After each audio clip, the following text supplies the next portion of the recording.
Ce conflit au Moyen-Orient, il s'invite en tout cas dans l'élection présidentielle américaine qui aura lieu, je vous rappelle, dans un mois désormais. Bonsoir Elisabeth Guedel. On l'a vu dans le sujet de Lou Bureau il y a un instant. Les déclarations de Joe Biden et de Donald Trump ces dernières heures ne sont pas vraiment passées inaperçues.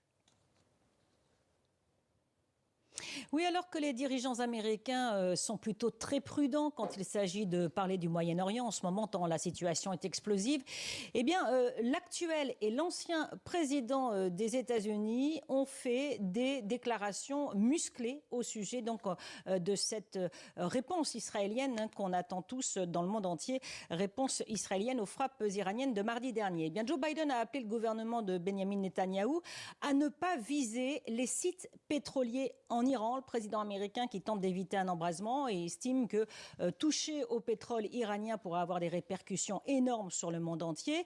Et puis comme un avertissement, comme une petite mise en garde, Joe Biden a estimé que Bibi, c'est le surnom de Benyamin Netanyahou, devrait se rappeler de l'aide apportée à son pays par les États-Unis comme aucun autre pays, de l'aide évidemment financière et militaire. Au début de semaine déjà, Joe Biden s'était dit opposé à toute frappe israélienne sur des sites nucléaires. Eh bien, hier, l'ancien président et l'actuel candidat républicain à la présidentielle, Donald Trump, lui a opposé une réponse exactement contraire. Il a dit que Israël devait d'abord frapper les sites nucléaires.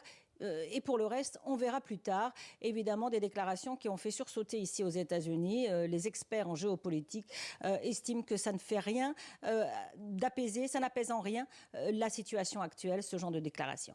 La correspondance d'Elisabeth Guedel depuis New York aux États-Unis. Merci Elisabeth.